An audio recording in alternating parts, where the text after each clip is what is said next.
मौनी अमावस्या। मौनी अमावस्या क्या कहती है? सारे दान में सबसे बड़ा दान है भगवान की भक्ति का, भजन का, स्मरण का और अपने मौन रहने का जो सुख है, चुप रहना, मौन रहना, चुप रहकर भगवान की अविरल भक्ति को धारण करना।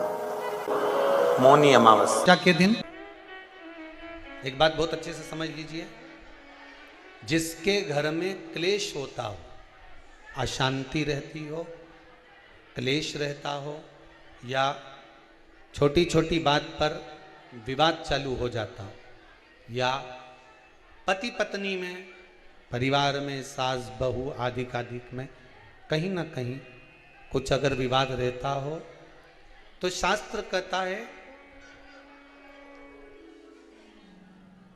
ऐसा बेलपत्री की डंडी रहती है ना, बहुत ध्यान दीजिएगा महाराज। श्राद्ध पक्ष की कथा चल रही है, शिव महापुराण आज विराम की ओर है, ध्यान दीजिएगा। जैसे ये बेलपत्री की जो डंडी होती है, डंडी का जो भाग होता है बेलपत्री की, ऐसा बेलपत्री की 7 भाग ले लो, मतलब बेलपत्री 7 ले लीजिए। 7 बेलपत्र लेकर कच्चा जो सूत होता है ना, कच्चा सूत जो जानते हो पेड़ पौधे में माताएं लपेटती हैं, धागा जो होता है ना सफ़ेद कलर का कच्चा धागा, जो बड़ में, पीपल में और आंवला आदि में लपेटा जाता है, कच्चा सूत, उसको शंकर भगवान और माता पार्वती का स्मरण कर कर नंदी के, जो नंदी होता है, नंदी के राइट भाग में, नंदी का एक पांव ऊंचा होता है, आपने देखा होगा आगे का पांव ऊंचा होता है, बैठते समय नंदी का एक पांव ऊंचा है, एक पांव नीचे की हो जाता है। तो नंदी का जहां पांव ऊंचा है उस ऊंचे पांव के पास में बैठना है। कच्चे सूत पर उस बेलपत्री के जो 7 गुच्छ हैं, 7 जो बेलपत्री के भाग हैं, 7 बेलपत्री हैं, उसको अपना नाम गोत्र स्मरण कर कर उस कच्चे सूत को लपेटना है महाराज। लाल कलर का चंदन उस बेलपत्री के पत्ते में जो अग्रभाग होता है, सबसे आगे का भाग, 7 में लाल चंदन लगाना है महाराज।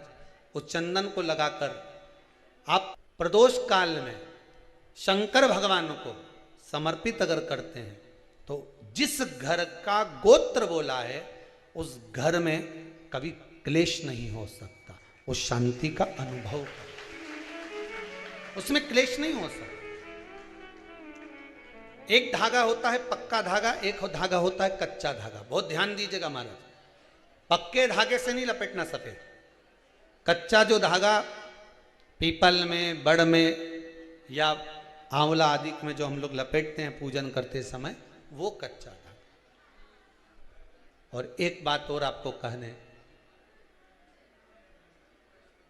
ध्यान दीजिएगा,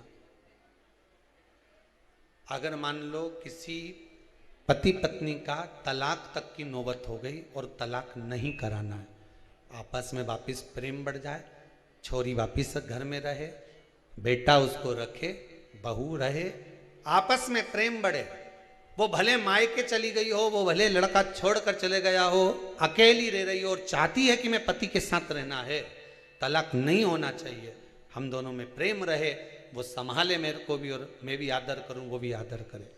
तो मेरा निवेदन है, कच्चा जो सूत होता है, कच्चा जो धागा होता है, नंदी के ठीक पीछे बैठकर कोई साथ में आपके परिवार का कोई व्यक्ति चले जाए और हस्तकमल को, जिसको अपने परिवार में वापिस रहना है, उस स्त्री हो या पुरुष हो, दोनों में से कोई भी नंदी के पीछे बैठकर, सोमवार की जिस दिन अष्टमी पड़े उस दिन नंदी के पीछे बैठकर हाथ को ऐसा बंद करना है, हाथ में एक बेलपत्री रखना है, सीधी सीधी बंद कर कर 7 बार उस हाथ पर कच्चा सूत लपेट देना है, उस सूत को वापस निकाल लेना है बेलपत्री के साथ, बेलपत्री के साथ में, और बेलपत्री को तो अपने पास में रखना। सबसे पहले माता पार्वती का जो हस्तकमल ऐसा होता है शिव मंदिर में, उस हस्तकमल में वो सूत जो आपके हाथ से निकला है वो उसमें डाल देना है। माँ जगत जननी से प्रार्थना कर कर, और जो बेलपत्री आपने संबंध को जोड़ने के लिए अपने हाथ में ली है वो शंकर भगवान के कटी भाग में, फिर निवेदन करूंगा, कटी भाग को समझ लीजिए।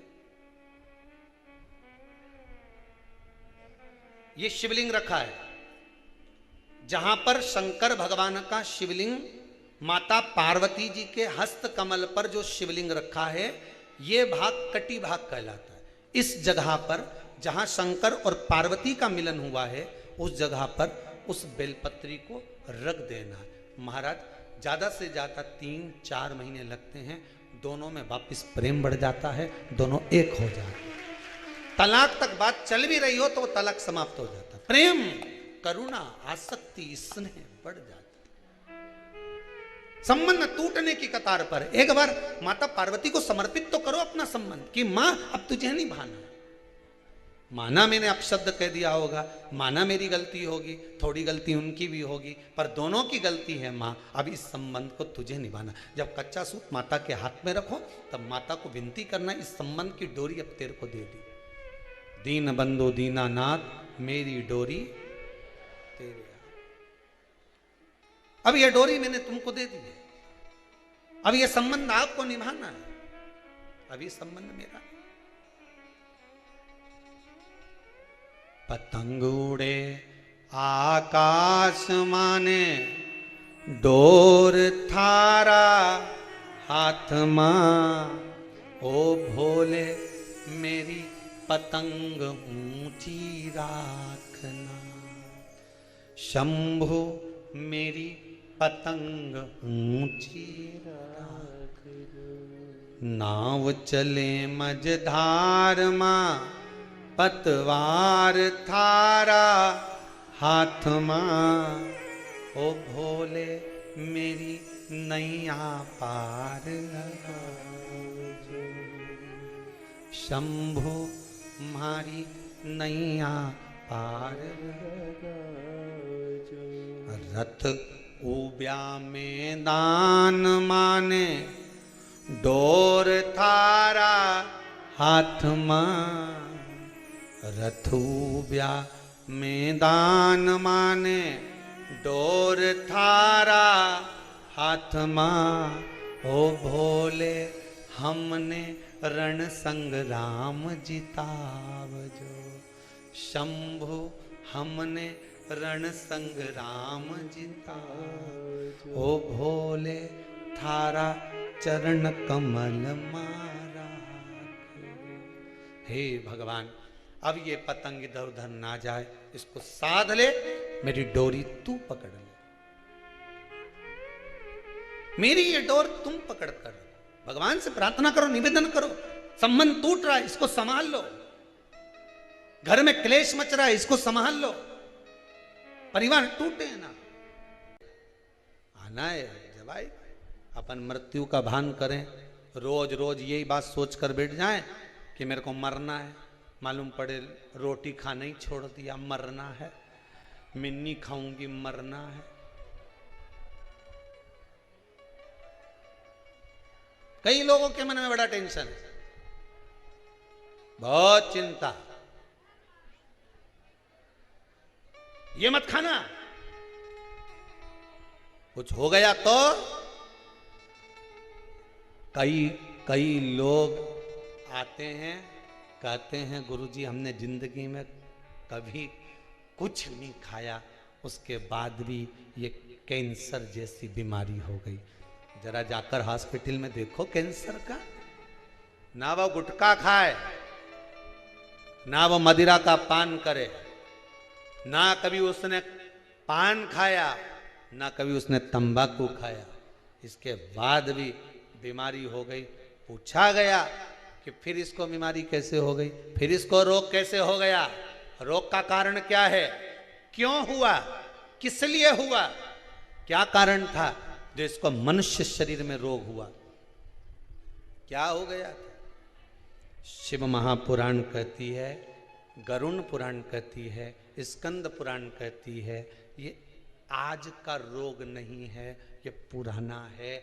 जब पूर्व में किसी के घात दी होगी, किसी के हृदय को चोट दी होगी, कोई ऐसा प्रहार कर दिया होगा, किसी के विश्वास को, भरोसे को, दृढ़ता को कहीं किसी ना किसी रूप में किसी के धन को खाकर दिया नहीं होगा, तो वो इस शरीर में आकर चुकाना पड़ता है। कहीं पाँव, कहीं हाथ, कहीं ये काम नहीं करे, कहीं ये काम नहीं करे, कहीं ये नहीं करे, कहीं मुंडा नहीं करे, कहीं ये मुख नहीं करे। क्यों? किस लिए? तुमने ना कोई गलत काम करा, ना तुमने कभी कोई गलत कृत्य किया, ना तुमने कभी गलत खाया, ना कोई गलत पिया, इसके बाद ये बीमारी कैसे आ गई, इसको ऐसा रोग कैसे आ गया, ये तो कहीं जाए नहीं, आए नहीं, किसी से मिले नहीं, जुले नहीं, फिर रोग कैसे आ गया? उसका कारण है हमारा आज का नहीं। मत बुरे कर्म कर बंदे वरना पछताएगा, भगवान की आंखों से तू बच नहीं, तू बच नहीं। फिर वही वाली बात आ गई, तेरा क्या होगा रे कालिया। आई बीमारी, रोग आया, कष्ट आया, दुख आया, ये किसी दूसरे ने नहीं दिया। तुम भगवान को दोष मत देना कि भगवान तूने क्या कर दिया। युद्ध के मैदान में जिस समय पर राम भगवान का युद्ध रावण से चल रहा था, आप सबने रामायण देखी है? अरे बोलो तो जम के, देखी है नहीं? जिस समय युद्ध के मैदान में रावण से युद्ध चल रहा था, जितने युद्ध के मैदान में जितने भी लड़ने के लिए राक्षस आ रहे थे, वो राम जी को देखकर भगवान विष्णु का दर्शन कर रहे थे। केवल एक रावण अकेला था जो भगवान राम को केवल राम मान रहा था, उसने भगवान विष्णु का दर्शन नहीं कर पाया। उसने केवल राम माना, एक सांसारिक मनुष्य माना। पर जितने युद्ध करने रावण के साथ आए, वो सब देख रहे हैं भगवान है, भगवान है, भगवान है, भगवान है। सब पांव पड़े। युद्ध करने से पहले ध्यान राम जी की ओर है, बाण छोड़ने से पहले, प्रहार करने से पहले ध्यान राम जी की ओर है, क्योंकि उनकी चित्त वृत्ति में भगवान का दर्शन हो रहा था। रावण के भीतर इतना अहंकार भरा हुआ था, इतना काम भरा हुआ था, इतनी आसक्ति भरी हुई थी, इतनी तृष्णा भरी हुई थी कि भगवान सामने खड़े थे तो भी नहीं पहचान पा रहा था कि ये भगवान है, तो भी उनको लग रहा था इंसान, तो भी नहीं पहचान।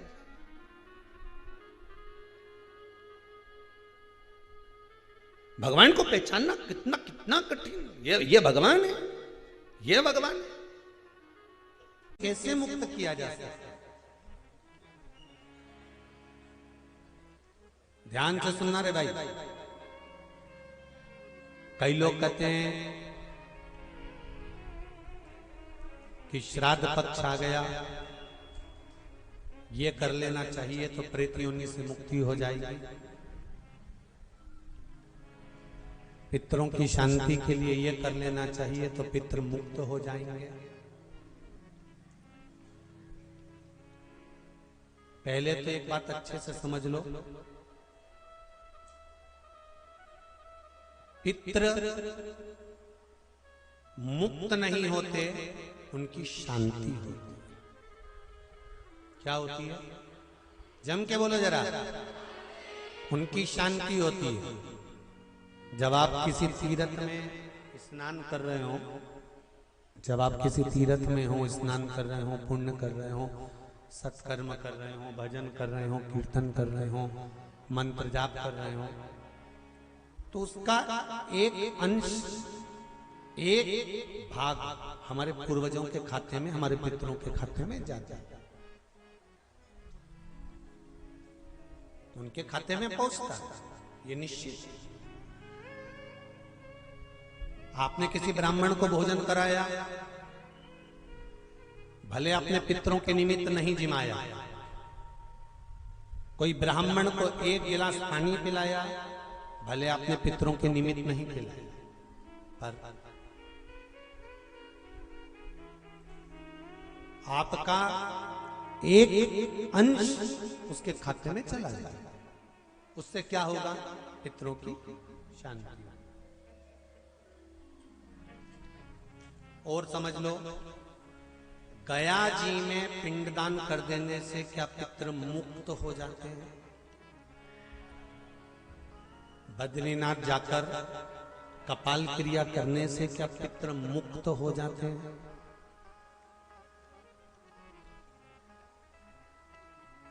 भाई,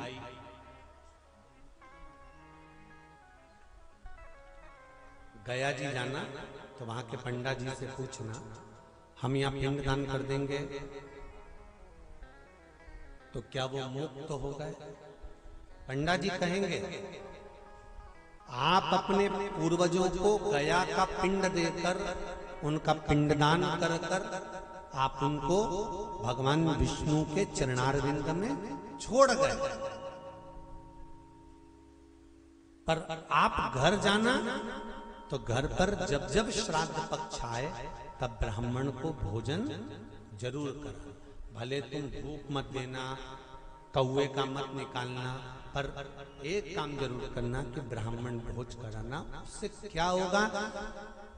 16 श्राद्ध में जब हमारे पितरों को, हमारे पूर्वजों को पितृलोक से छोड़ा जाता है तो वो सबसे पहले जिस घर में रहे होते हैं, जहां उनका पिंड घर में दिया होता है, जहां रहे होते हैं, सबसे पहले वो वहां आते हैं,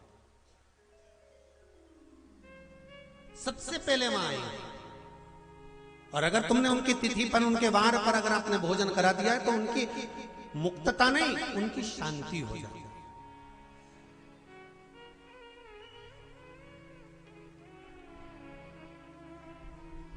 पितरों की मुक्ति कैसे है? उनकी मुक्तता कैसे? प्रेत योनि की मुक्तता कैसे? तो कहा, जैसे भगवान का नाम लेने वाला व्यक्ति दूसरा जन्म नहीं पाता, उसी तरह भगवान का जो भजन करते हैं, कीर्तन करते हैं, मंत्र जाप करते हैं, या शिव महापुराण की कथा, राम कथा, भागवत कथा, विष्णु पुराण आदि जितनी भी पुराण हम श्रवण करते हैं, हमारे श्रवण करने का एक भाग हमारे पितरों के खाते में जाता है, तो उस कथा के फल से उनकी मुक्ति हो जाती है। उनकी कथा के फल से मुक्तता। प्रेत योनि से मुक्त हो गया धुंधकारी, बिंदुक प्रेत योनि से मुक्त हो गया। काय से हुआ? शंकर का स्मरण, शिव महापुराण की कथा का रसतत्व ग्रहण करना,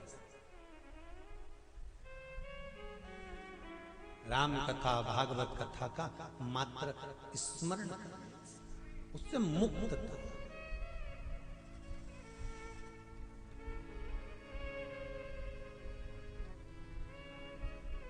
श्राद्ध पक्ष में चाहे चातुर्मास के अंतर्गत श्रावण का जो महीना चल रहा है, इस श्रावण के महीने में आप जो भगवान शंकर को 2 लोटे से जल चढ़ा रहे हो, 2 लोटे नहीं हो, घर में 2 कलश नहीं हो, तो कलश के ऊपर एक कटोरी भी रख कर लेकर 2 कटोरी से आपने अगर जल समर्पित करा है, इसका एक अंश हम पहले भी कथा में कह कर आए हैं कि आप शंकर भगवान को जब जल चढ़ाते हो, शंकर भगवान को जब जल समर्पित करते हो, उसका एक अंश घर में रहने वाले प्रत्येक मनुष्य के, प्रत्येक जीव के खाते में चला जाए। जिनके यहाँ पितृदोष होता है, काल सर्प दोष होता है, वास्तु दोष होता है, उनको ज्यादा कुछ नहीं करना होना। महाराज, एक बेल का फल लीजिए। क्या लेना है? बेल का फल, बेलपत्री का जो फल होता है उसको ले लो। उसके अंदर का जो गुर्दा होता है, अंदर का जो भाग होता है, उसको निकाल लीजिए और उस बेल के फल में आटा सेक कर उसमें शक्कर मिलाकर उसको उसके अंदर भर लीजिए। अमावस्या के दिन सुबह 10 बजे से पहले उस बेल फल में, जिसमें तुमने पंजेरी भरी है, आटा सेक कर भरा है शक्कर के साथ में, उसको अपने घर में घुमाने के बाद में जिसको काल सर्प दोष बताया है, पितृदोष बताया है या वास्तु दोष का स्मरण बताया है, घर में सब दूर घुमाकर अपने परिवार का हाथ का स्पर्श कराकर पीपल के पेड़ के नीचे तक खड्डा खोदकर उस बेलपत्र के उस फल को दाब दीजिए। उस फल को उसमें दबा दीजिए। महाराज, केवल एक अमावस्या करना रहता है, पितरों के दोष से मुक्ति मिलती है और हमारे घर के कार्य सफल होना प्रारंभ हो जाते हैं। कार्य की सफलता होती है। कार्य में सफलता प्राप्त होने लगती है। हम तो कई बार कहते हैं महाराज जी, अगर ऐसा लगे किसी औषधि को आप ले रहे हैं, मालूम पड़े कि औषधि आपको लग नहीं रही है, शिव महापुराण की कथा कर रही है, मान लो औषधि आपको नहीं लग रही, आपने औषधि बहुत दिनों से ले रहे हो, कोई दवाई, मान लो आप किसी भी दवाई को ग्रहण कर रहे हैं और वो औषधि लगी नहीं रही है, वो शरीर को लगी नहीं पा रही और आप ठीक ही नहीं हो पा रहे, 15 दिन हो गए, 8 दिन हो गए, बताओ, उतना की उतना ही कैटरीना है, उतना ही उतना अपना भरा हुआ, वही की वही लीवर, वही की वही किडनी, वही की वही स्मरण, सभी कुछ वही वही है, उतने की उतना ही। बीपी भी ऊंचा नीचा चल रहा है पर लेवल में नहीं आ रहा, शुगर भी लेवल में नहीं आ रही, तो प्रयास करा करो महाराज, बेलपत्री के फल का जो गुर्दा है, अंदर का जो भाग है फल का, उसको पानी में गला लीजिए और प्रदोष कम से कम प्रदोष नहीं हो और बीमारी जरा दवाई लगी नहीं रही हो तो बिना प्रदोष के भी कर सकते हो, उसको पानी में गलाइए, आधा घंटा पानी में, जैसे आपको सुबह मंदिर जाना है 10 बजे, तो सुबह स्नान कर कम से कम 6:30-7 बजे उसको पानी में गला दीजिए और उस बेले के फल का गुर्दा सा गला हुआ पानी शिव जी को ले जाकर समर्पित कर दीजिए महाराज। उस पानी में से थोड़ा सा 1 चम्मच पानी शिव जी पे चढ़ा हुआ लेकर आ जाइए, उस पानी को जो बीमार व्यक्ति है उसको औषधि देने से पहले मात्र आधी चम्मच से भी आधा चम्मच उसको दे दीजिए। भगवान शंकर का श्री शिवाय नमस्तुभ्यम का जाप कर कर उस पानी को देने के बाद अगर आप औषधि देंगे तो ये पक्का है कि औषधि अपना कार्य करना प्रारंभ कर देगी और वो स्वस्थ होना प्रारंभ हो जाएगी।